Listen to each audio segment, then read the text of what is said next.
Hello बच्चों, उम्मीद है आप बहुत अच्छे होंगे और ज़बरदस्त अपनी तैयारी भी कर रहे होंगे। एग्जाम में बड़े कम दिन बचे हुए हैं। आपको जैसा मालूम है कि अब बोर्ड एग्जामिनेशन में कॉन्सेप्चुअल क्वेश्चंस काफ़ी पूछे जाने लगे हैं और दुख की बात यह है कि कॉन्सेप्चुअल क्वेश्चंस आपके स्कूलों में कम डिस्कस किए जाते हैं। अधिकतर स्कूलों की बात कर रहा हूं, तो चलिए फटाफट शुरू करते हैं। हम लोग जो क्लास 12th एटम्स के जो कॉन्सेप्चुअल क्वेश्चंस बनते हैं वो यहाँ डिस्कस करूंगा। उससे पहले एक जानकारी आपको छोटी सी दे दूं। ये देखिए, मैंने आपके लिए डिटेल्ड वन शॉट वीडियो बना दिए हैं। पीवाईक्यू सीरीज कंप्लीट हो चुकी है, एमसीक्यू सीरीज ऑलरेडी बना दी है, डेरिवेशंस हैं, 30 मिनट वन शॉट के भी लेक्चर्स आपके लिए बना दिए हैं। सबको एक जगह इकट्ठा कर दिया है, इसका नाम दिया ऑल वीडियो लाइब्रेरी। और देखिए, ये जो चैप्टर का नाम है, इसके सामने प्ले बटन का लिंक है, इसको क्लिक करेंगे तो ये वीडियो खुल जाएगा। एग्जाम टाइम में ये टूल आपके बहुत काम आने वाला है, क्योंकि आपको भटकना नहीं पड़ेगा कि कहां पर कौन सा वीडियो देखना है। सब एक जगह है, आप अपनी इच्छा अनुसार, जरूरत के अनुसार देख सकते हैं। और इसका लिंक मैं डिस्क्रिप्शन में दे रहा हूं, जो बच्चे यूज करना चाहें क्लिक करके यूज कर सकते हैं। कई बच्चों को होता है कि सर जो आप जो ये पढ़ा रहे हैं इसका पीडीएफ भी उनको मिल जाए, तो अरविंद एकेडमी टेलीग्राम चैनल पर ज्वाइन कर लीजिए, लिंक डिस्क्रिप्शन में दिया है। यहां इसका पीडीएफ अपलोड कर दूंगा, जिससे आपको नोट्स बनाने में मदद होगी और आसानी से आप आगे बढ़ सकेंगे या अच्छा स्कोर कर सकेंगे। तो अगली बात क्या है कि बेटा आपके एग्जामिनेशन काफी करीब है, तो इस समय पूरे सिलेबस को कर पाना लगभग इंपॉसिबल सा हो गया है। तो बेटर यह है कि वो क्वेश्चंस लगाए जाएं जो एग्जामिनेशन में ज्यादा पूछे जाते हैं। वही काम हम लोगों ने किया है कि हर चैप्टर से श्योर शॉर्ट क्वेश्चंस निकाल लिए हैं, मतलब 30 क्वेश्चन 35 क्वेश्चन के आसपास हैं जो फुली सॉल्व्ड हैं, जिनके एग्जामिनेशन में आने के चांसेस बहुत ज्यादा हैं। ऐसे ही क्वेश्चन एग्जामिनेशन में पूछे जाते हैं। डिट्टो आएंगे ये हम लोग नहीं कह रहे हैं, क्योंकि भाई पेपर थोड़ी आउट कराया है, लेकिन ऐसे ही क्वेश्चन आएंगे, ये पक्का है। तो जो बच्चा चाहता है श्योर शॉर्ट क्वेश्चन लेना, श्योर शॉर्ट फिजिक्स का, इसके अलावा हाँ एमसीक्यू असर्शन रीजनिंग की स्टडी भी इसमें दे दी है प्रैक्टिस करने के लिए, या श्योर शॉर्ट मैथमेटिक्स का या श्योर शॉर्ट केमिस्ट्री या बायो का, वो ले सकता है 399 प्लस 10% ऑफ के साथ। कई बच्चों को लगता है कि वो पीसीएम या पीसीबी का एक साथ ले लें, तो उनके लिए भी दिक्कत नहीं है। हम लोगों ने बंडलिंग कर दी है और आपको इकोनॉमिकल पड़े इसलिए 699 में ही 12th पीसीएम या 12th पीसीबी आपको दे रहे हैं। ये फुली सॉल्व्ड है, सोल्यूशन के लिए कहीं भागना नहीं पड़ेगा। ये काफी है बेटा, अगर इसको आपने लगा लिया तो कुछ और लगाने की जरूरत नहीं है। श्योर शॉर्ट क्वेश्चंस लगाने के बाद काफी हद तक आप श्योर शॉर्ट हो सकते हैं कि ऐसे ही क्वेश्चन बोर्ड एग्जाम में आने वाले हैं। जो बच्चे इसको लेना चाहते हैं वो अरविंद एकेडमी ऐप को डाउनलोड कर लें। अरविंद एकेडमी ऐप का लिंक मैं डिस्क्रिप्शन में दे रहा हूं, क्लिक करके डाउनलोड करें। स्टोर सेक्शन में जाएं, वहां बाय नाउ का ऑप्शन दिखेगा तो ले लीजिएगा। अगर बाय नाउ का ऑप्शन ना दिखे तो शायद आई एम इंटरेस्टेड का ऑप्शन दिखेगा आपको, उसको क्लिक करेंगे तो एक लिंक आ जाएगा व्हाट्सएप पर और मैसेज पर, वहां पर पेमेंट करके वो कोर्स आपको मिल जाएगा, अनलॉक हो जाएगा। ऐसा इसलिए हो रहा है अब क्योंकि गूगल की कुछ पॉलिसीज में चेंज है, इसलिए बदलाव हो गया है। तो उम्मीद है ये बात आप समझ गए होंगे। मैंने इसलिए बताया कि कहीं आई एम इंटरेस्टेड दिखे तो आप घबरा ना जाए, या लिंक आए तो सोचे पता नहीं कौन सा लिंक आ गया। इसलिए चलिए पढ़ाई को स्टार्ट कर लेते हैं, जिस वजह से ये वीडियो बन रहा है बेटा। तो यहां पर पहली बात है कि जो थॉमसन का मॉडल था एटम के लिए, उसको प्लम पुडिंग मॉडल क्यों कहा जाता है। प्लम पुडिंग अभी मैं समझा दूंगा आपको। देखिए यहां पर ये एक मॉडल दिया था, उन्होंने कहा था कि भाई जो एटम होता है, ये जो नीले कलर के डॉट्स लगाए हैं उसमें यूनिफॉर्मली प्लस चार्ज डिस्ट्रीब्यूटेड होता है और निगेटिव चार्जेस बीच बीच में धसे होते हैं। वो कहां धसे होंगे ये किसी को नहीं मालूम। तो ये प्लम पुडिंग किस लिए, पुडिंग क्या बोलते हैं, जो आप खाने के बाद कस्टर्ड खाते हैं ना, आपने खाया होगा मिठाई के तौर पे कस्टर्ड, खीर टाइप समझ लीजिए। जिन्हें नहीं पता उनके लिए, खीर नहीं होती वैसे, उसमें मेवे वे पड़े होते हैं, कस्टर्ड समझ रहे होंगे आप। तो वो जो मेवे होते हैं उस कस्टर्ड में कहां कौन सा मेवा है, आपने चम्मच उठाया खाने के लिए, उसमें एक मेवा आएगा या दो मेवे आएंगे या कोई नहीं आएगा, उसकी जानकारी किसी को नहीं है कहां कौन है। इसी तरीके से यहां पर ये नेगेटिव चार्जेस कहां धसे हुए हैं एटम्स के अंदर किसी को नहीं पता, इसीलिए इसको बोलते हैं प्लम पुडिंग मॉडल। प्लम मतलब एक तरीका का मेवा समझिए, पुडिंग मतलब वही कस्टर्ड टाइप का आइटम समझ लीजिए। हलवा बोलते हैं वैसे पुडिंग में, शुद्ध भाषा की बात करें तो कस्टर्ड या हलवा ही समझ लीजिए। हलवे में मेवे डाले जाते हैं ना, तो मेवे कहां पड़े किसे मालूम, खाते वक्त जो आ गया मुंह में बढ़िया लगा, ये प्लम पुडिंग मॉडल हो गया। आगे की बात करते हैं। थॉमसन मॉडल भाई साहब फेल क्यों हो गया, क्योंकि पहला मॉडल था एटम के लिए, ये एटम का स्ट्रक्चर क्या होता है, लेकिन लटक गया। क्यों लटक गया, क्योंकि ये जो मॉडल था, ये जो रदरफोर्ड का अल्फा पार्टिकल स्कैटरिंग एक्सपेरिमेंट था, उसमें लार्ज स्कैटरिंग एंगल जो आने लगा उसको ये एक्सप्लेन नहीं कर पाया। क्योंकि भाई अल्फा पार्टिकल तो पॉजिटिव चार्ज होता है ना, तो वो यहां से ज्यादा दूर हटे क्यों, क्योंकि ये तो निगेटिव है, ये टक्कर तो पॉजिटिव के सामने तगड़ा पॉजिटिव मिलेगा तभी ये भागेगा रिपल्शन के लिए। तो इसको ये एक्सप्लेन नहीं कर पाया, इसलिए थॉमसन मॉडल निपट गया। मतलब ज्यादा दिन तक नहीं चला। फिर ये रदरफोर्ड अपना मॉडल लाए थे, फिर उसमें कुछ कमियां रही तो नील बोर लेके आए। एनीवे, बात को आप पकड़ पा रहे होंगे, मैं बताने की कोशिश क्या कर रहा हूं। आगे की बात करते हैं। Right two important inferences drawn from Rutherford alpha particle scattering experiment. Alpha particle का जो स्कैटरिंग एक्सपेरिमेंट था रदरफोर्ड में, उसमें मेन दो चीजें क्या निकाली एक्सपेरिमेंट करने के बाद, बड़ी आप जानते होंगे। पहली चीज क्या निकाली उन्होंने, क्योंकि उन्होंने पहला इंफरेंस निकाला कि जो एटम का 99% मास है और एटम का पूरा पॉजिटिव चार्ज एक ही जगह केंद्रित है, वो सेंट्रल कोर में है। उस सेंट्रल कोर को नाम दिया इन्होंने न्यूक्लियस। बात समझ में आई? एटम का लगभग 99% मास एक ही जगह है और पॉजिटिविटी या जितने पॉजिटिव चार्ज है वो सारे और मास एक ही जगह केंद्रित है सेंट्रल कोर में। उस कोर का नाम दिया न्यूक्लियस। और दूसरी बात उन्होंने बताई कि भाई एटम होता है बहुत बड़ा लेकिन न्यूक्लियस होता है बहुत छोटा। इसके साइज में, रेडियस में कितना डिफरेंस है? ये न्यूक्लियस का जो रेडियस है 1/10,000 गुना कम होता है। किससे? एटम के। एटम का मतलब है भाई जहां इलेक्ट्रॉन चक्कर मार रहा है ये पूरा एटम है, लेकिन सब खाली ही खाली है। आप समझ सकते हैं कि अगर आप रूम में बैठे हैं तो 10 बाई 10 का अगर रूम है आपका, 10 फीट लंबा 10 फीट चौड़ा, हाइट तो 10 फीट ही होती है नॉर्मली, तो उसमें अगर आप पेन की टिप ले लें, ये टिप जो दिख रही है, इतना न्यूक्लियस होता है पूरे कमरे के बराबर, इतना छोटा। समझ गए होंगे मेरे ख्याल से, पूरे कमरे के बराबर है एटम और न्यूक्लियस बाबूजी कितने बड़े हैं?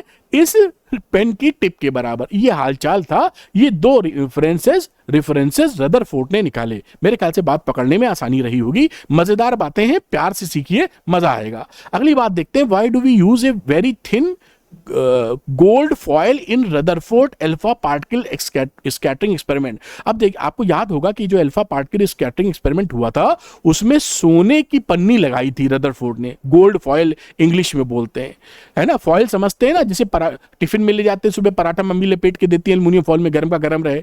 कुछ लोग की मम्मी देती है, कुछ की तो चाटा मार के खिलाती होंगी। नहीं वे, आप समझ रहे होंगे एल्युमिनियम फॉयल। तो उसका एकदम, और भी आपने फॉयल देखे होंगे, एक तरह का अर्क समझ लीजिए, जैसे बर्फी या लड्डू खाए होंगे ना, आनंद आ जाता है याद करके, मुंह में मिठास। ये जो लड्डू होते हैं बूंदी वाले, हनुमान जी को चढ़ाते होंगे, उसमें सिल्वर फॉयल भी कभी कभी लगी होती है। अब सिल्वर फॉयल लगा हुआ चढ़ाते नहीं चढ़ाते हमें नहीं पता, लेकिन कहने का ये मतलब है जो सिल्वर फॉयल लगी होती है, बर्फी होती है ना काजू कतली, उसमें लगा होता है। तो वो पतला फॉयल, तो वो गोल्ड फॉयल क्यों यूज किया? इसलिए यूज किया रदरफोर्ड ने कि अगर ये पतला फॉयल, ये देखिए गोल्ड फॉयल है, ये गोल्ड फॉयल है, ये इसमें अल्फा पार्टिकल डालोगे तो इसको पेनिट्रेट कर जाएगा, और मोटा अगर ले लोगे तुम तो ये अल्फा पार्टिकल इसी में घुस कर एब्जॉर्ब हो जाएंगे, बाहर निकलेंगे ही नहीं। तो जब बाहर निकलेंगे नहीं तो काहे की स्कैटरिंग? अब आप ये सोच सकते हैं कि सर ये जो पतली पन्नी थी इसमें सोना ही लगाने की क्या जरूरत है, गोल्ड कोई दूसरा आइटम लगा लेते। भैया सोने का एक खास गुण होता है गोल्ड का कि उसको पीटते चले जाओ, जैसा आप जानते हैं पतली सी फॉयल, बहुत पतली फॉयल बना सकते हैं, वो टूटता नहीं है ना। इस वजह से गोल्ड फॉयल उन्होंने इस्तेमाल किया था। बात पकड़ने में आसानी रही होगी, बिल्कुल प्यार से समझिए। अगली बात देखते हैं। The kinetic energy of alpha particle incident on gold foil is doubled, यानी गोल्ड फॉयल की तरफ जो अल्फा पार्टिकल भेज रहे हो उसकी काइनेटिक एनर्जी डबल कर दी आपने। कह रहा डिस्टेंस ऑफ क्लोजेस्ट अप्रोच में क्या चेंज आएगा। कई बच्चों को यह पता ही नहीं होगा कि डिस्टेंस ऑफ क्लोजेस्ट अप्रोच क्या होती है, तो मैं धड़ाक से इसको भी बता देता हूं। देखिए न्यूक्लियस के ऊपर जब अल्फा पार्टिकल पॉजिटिव चार्ज होता है ना, जब इसके ऊपर भेजा जाता है तो ये रियल टक्कर नहीं मारता। रियल टक्कर मतलब फिजिकल टक्कर, कार जैसे बढ़ती है भाड़ से, वो कहानी नहीं होती। पॉजिटिव जाएगा और क्योंकि रिपल्शन का फोर्स है, एक यहां तक पहुंचा फिर वापस हो गया। तो इसकी ये कितना डिस्टेंस, ये जो डिस्टेंस इसके बीच में, इसे बोलते हैं डिस्टेंस ऑफ क्लोजेस्ट अप्रोच। मतलब कहां कितने नजदीक तक ये पहुंचा है। बात समझ में आ गई आपको। अब यहां पर जो डिस्टेंस ऑफ क्लोजेस्ट अप्रोच का फॉर्मूला होता है आर नॉट का, आप जब निकालते हैं ये फॉर्मूला होता है 2k, k है 1/4πε0 Z e² k अल्फा का मतलब है अल्फा पार्टिकल की काइनेटिक एनर्जी। तो यहां पर आप देखें तो आर नॉट k अल्फा के इनवर्सली प्रोपोर्शनल है। तो अगर काइनेटिक एनर्जी बच्चों डबल कर दोगे तो आर नॉट क्या हो जाएगा, आधा हो जाएगा। उसमें कौन बड़ा रिसर्च करना है अपने को। ये देखो के अल्फा हुआ डबल, आर नॉट हुआ आधा। तो सवाल सब सरल हैं, बस थोड़ा सा प्यार से देखने की जरूरत है। आगे चलते हैं, अगला देखते हैं। देखिए, Rutherford alpha particle scattering experiment shows that most of the alpha particle pass through almost unscattered. इनका कहना है कि अल्फा पार्टिकल स्कैटरिंग एक्सपेरिमेंट में अधिकतर अल्फा पार्टिकल तो अनडिफ्लेक्टेड सीधे निकल गए थे। उसके बाद कुछ के साथ क्या हुआ था, स्कैटरिंग एंगल ज्यादा आ गया, कुछ अधिकतर तो सीधे निकल गए, कुछ ज्यादा डिफ्लेक्ट कर गए। ये इंफॉर्मेशन स्ट्रक्चर ऑफ एटम के बारे में क्या जानकारी देती है? भैया जानकारी ये देती है कि जो लोग सीधे निकल गए बहुत सारे, इसका मतलब है एटम में बहुत खाली जगह है, क्योंकि खाली जगह में तो सन्नाटे में सीधा निकल गया आइटम, तो most of the space in the atom is empty. जो अधिकतर अल्फा पार्टिकल सीधे निकल गए। कुछ लोग तगड़ा डिफ्लेक्शन खा गए। क्यों? वो क्या बताता है कि एटम का जो अधिकतर मास है और पूरा पॉजिटिव चार्ज एक ही जगह केंद्रित है सेंट्रल कोर में, जिसे आप न्यूक्लियस बोल रहे हो। ये कहानी यहां क्लियर हो जाती है, बात खत्म, बहुत ही प्रेम पूर्वक। अगली बात, इलेक्ट्रॉन जो है न्यूक्लियस के चारों ओर चक्कर क्यों मारता है? अगर ये चक्कर ना मारे इलेक्ट्रॉन ना, तो ये इलेक्ट्रॉन में आके भस्म हो जाएगा, लुढ़क जाएगा इसी में। If electron stops revolving it will fall into nucleus. जैसे आप जानते हैं कि धरती सूरज का चक्कर लगाती है, अगर वो चक्कर लगाना बंद कर देगी ना, तो सूरज में घुस जाएगी जाके, ड्यू टू ग्रेविटेशनल अट्रैक्शन। इसी तरह यहां पर इलेक्ट्रोस्टैटिक अट्रैक्शन है। अगर ये इलेक्ट्रॉन चक्कर लगाना बंद कर देगा तो न्यूक्लियस में जाके भस्म हो जाएगा, तो इसको चक्कर लगाने की मजबूरी है, जिससे कि ये कुछ हद तक मतलब स्टेबिलिटी बनी रहे। एनीवे, स्टेबिलिटी के कुछ और पॉइंट्स भी हैं जो हम लोग आगे देखने वाले हैं। अब देखिए, यहां पर जो बात की जा रही है, बड़ा अच्छा सवाल है। इस सवाल को मैंने फोटो बना दी जिसे आप समझ पाए, वरना आपको समझाने में थोड़ी तकलीफ होती।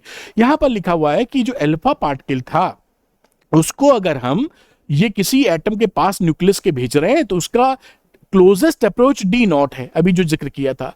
उसकी जगह अगर हम प्रोटॉन ले लें, प्रोटॉन पे चार्ज क्यूपी मान लो, उसका जो अप्रोच आएगा, उस अप्रोच पर क्या फर्क पड़े, मतलब उसका भी अप्रोच, उसको हटाना पड़ेगा। मैं इरेज करता हूं, इरेज करने में थोड़ी तकलीफ होती है मुझे, लेकिन चलिए, क्योंकि बटन वटन दबाना पड़ता है। यहां पर कह रहा है प्रोटॉन को भी हमने छोड़ा और उसका क्लोजेस्ट अप्रोच भी डी नॉट आ गया है। ये बताइए, इनकी जो काइनेटिक एनर्जी थी के अल्फा के प्रोटॉन, इसमें क्या रिलेशन है? बात समझे ना? अल्फा पार्टिकल छोड़े हो, क्लोजेस्ट अप्रोच डी नॉट मिला है। प्रोटॉन को छोड़े हो, उसका क्लोजेस्ट अप्रोच भी डी नॉट मिला है। तो क्या दोनों की काइनेटिक एनर्जी में कुछ रिश्ता है? आंसर है जी, रिश्ता है, क्योंकि दोनों पर चार्जेस अलग अलग हैं भाई। देखिए, यहां पर जो काइनेटिक एनर्जी आप छोड़ते हैं, एक क्षण के लिए पूरी एनर्जी काइनेटिक वो पोटेंशियल में चेंज हो जाती है क्लोजेस्ट अप्रोच पे, क्योंकि काइनेटिक एनर्जी इस समय नहीं होती। तो टोटल यहां पर पोटेंशियल एनर्जी बराबर काइनेटिक पोटेंशियल क्या हो गई? के का मतलब 1/4πε0।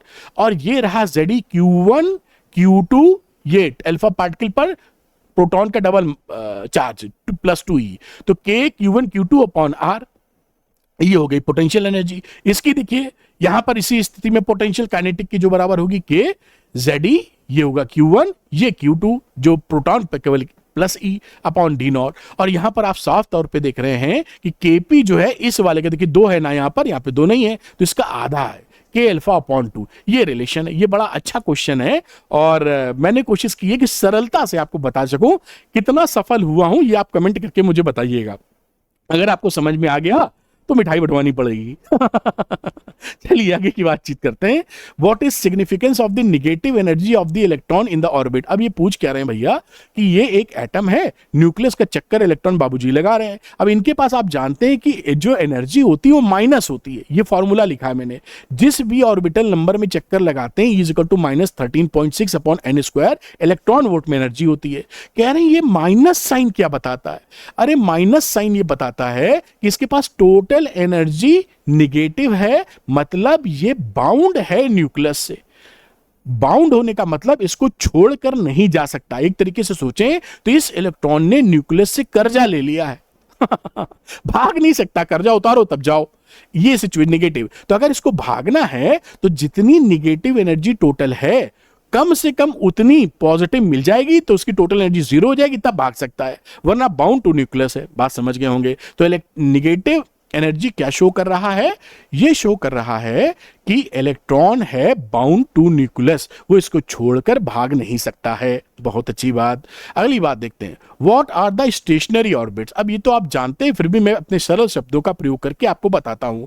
ये देखिए, इस एटम में ये इलेक्ट्रॉन ना चक्कर लगा रहा है। तो जब ये चक्कर लगाता है तो ये एक्सलेटेड चार्ज है। आप जानते हैं ना, कोई भी चार्ज अगर सर्कुलर मोशन करने लगे, यूनिफॉर्म सर्कुलर मोशन भी करने लगे तो वेलोसिटी का डायरेक्शन होता है, डायरेक्शन बदल रहा है, तो वो एक एक्सेलेरेटेड मोशन है। जब भी कोई चार्ज एक्सेलेरेटेड मोशन में होता है वो ईएम वेव निकालता है, इलेक्ट्रोमैग्नेटिक वेव्स। तो उस समय ये वेव निकालेगा और धीरे धीरे ये जो इलेक्ट्रॉन भाई साहब है धीरे धीरे न्यूक्लियस में आके भस्म हो जाएंगे। तो कौन सी ऐसी ऑर्बिट्स होती हैं जिन पे ये चक्कर लगाए तो इलेक्ट्रोमैग्नेटिक वेव ना निकाले, एनर्जी को लॉस ना करे, उनको बोलते हैं स्टेशनरी ऑर्बिट्स। यानी वो रास्ते जहां पर बस वाला आपसे किराया नहीं लेता हो मजेदार अंदाज में कि भाई कहीं आप बस से आजकल जाते नहीं है, या कह दीजिए आप स्कूटी से जाते हैं, वो रास्ता जहां पेट्रोल न डलाना पड़े। अरे बाप रे, ऐसा कैसे हो पाएगा। खैर एनीवे, आप बात पकड़ में आ रही होगी आपको कि ये वो रास्ते हैं जिस पर इलेक्ट्रॉन को कोई खर्चा पानी नहीं देना पड़ता है, उसको कोई रेडिएशन ऑफ एनर्जी नहीं करनी पड़ती है, तो वो स्टेशनरी ऑर्बिट्स होते हैं। और वो कौन से होते हैं ये बोर साहब बता गए। बोर साहब ने कहा ये वो ऑर्बिट्स होते हैं जिनका एंगुलर मोमेंटम, ये एल क्या है, एंगुलर मोमेंटम h/2 का इंटीग्रल मल्टीपल होता है। इंटीग्रल मल्टीपल मतलब n की वैल्यू 1 2 3 4 5 6, ठीक है। तो h/2 का इंटीग्रल मल्टीपल जो होगा उस ऑर्बिट का एंगुलर मोमेंटम, वहां पर इनको खर्चा पानी नहीं लगेगा, यानी ये स्टेशनरी ऑर्बिट्स होंगे। तो इसे बोलते हैं नॉन रेडिएटिंग ऑर्बिट्स। देखिए कितने अच्छे शब्द हैं, एक बार आप सीख लेंगे इसका मतलब तो आप खुद लिखेंगे तो आपको लगेगा कितना बढ़िया जानकारी है आपको, नॉन रेडिएटिंग ऑर्बिट्स। और टीचर तो अब घर आके चाय पिएगा उसके बाद आगे की बात करते हैं। खैर आप चाय पिलाना नहीं चाहेंगे तो खैर आप पेपर कर देंगे, ऐसा ना करिएगा भाई। खैर states bore postulate of quantization, bore साहब की जो क्वांटाइजेशन एंगुलर मोमेंटम की कंडीशन थी वो बताइए। ये वही है अभी जो सिखाया आपको, कुछ नया थोड़े है। ये एल इज इक्वल टू, ये देखिए आप लिखते थे ना एल, एंगुलर मोमेंटम क्या होता है mvr, और ये होता है n इंटू h/2 क्वांटाइजेशन का मतलब होता है कोई भी चीज कॉन्टिन्यूअस ना होना। कॉन्टिन्यूअस समझते होगे ना इतनी छोटी मोटी इंग्लिश। तो यहां पर h/2 एक वैल्यू होगी, फिर n की वैल्यू 2 रखोगे तो कुछ और वैल्यू होगी, ये स्टेप, उसके बाद ये, इसके बीच का रास्ता नहीं मालूम, तो या तो ये एंगुलर मोमेंटम लो या ये लो या ये लो। तो ये इसे बोलते हैं क्वांटाइजेशन, जो लगातार घटना ना घट रही हो। तो ये एंगुलर मोमेंटम की क्वांटाइज कंडीशन का मतलब है कि एंगुलर मोमेंटम कुछ फिक्स वैल्यू ही ले सकता है। जैसे h/2 ले पाएगा, 2 से लिख देंगे तो 2h/2 ले पाएगा, 3 लिख दोगे तो 3h/2। इसी को बोलते हैं quantization condition of bourse hypothesis या थ्योरी, जो भी बोलना चाहें। और n की वैल्यू क्या होती है भैया, प्रिंसिपल क्वांटम नंबर किस ऑर्बिट में चक्कर मार रहा है। चलिए अगली बातचीत देख लेते हैं, बड़ा इंटरेस्टिंग सवाल है, ये भी सरल बहुत है, ध्यान से देखिएगा। इसमें इन्होंने बोला है consider 2 different hydrogen atom, 2 hydrogen atom को आप कंसीडर किए हुए हैं और दोनों में जो इलेक्ट्रॉन है वो एक्साइटेड स्टेट में है, होगा किसी ऑर्बिट में चक्कर मार रहा है, अच्छी बात है। Is it possible for the electrons to have different energies, कह रहा है जब वो चक्कर लगा रहा है तो उनकी एनर्जीज डिफरेंट है। मैंने पहले से लिखा था वरना समझा ना पाता आपको। यानी दोनों जो दो हाइड्रोजन एटम में इलेक्ट्रॉन जो चक्कर मार रहे हैं उनकी एनर्जी डिफरेंट हो गई। कह रहा है इसके बावजूद क्या उनका सेम ऑर्बिटल एंगुलर मोमेंटम हो सकता है क्या, यानी एंगुलर मोमेंटम उनका हो सकता है सेम। इसका आंसर है नहीं हो सकता है। क्यों नहीं हो सकता है, अगर दोनों की एनर्जीज अलग अलग हैं तो हम एनर्जी का फॉर्मूला जानते हैं -13.6/n² इलेक्ट्रॉन वोल्ट। अगर ये दोनों एनर्जी अलग है तो इससे हम क्या सीखे कि n1 और n2 बराबर नहीं है, डिफरेंट है। वरना तो ये n1 n2 रखोगे सेम तो वैल्यू सेम आ जाएगी।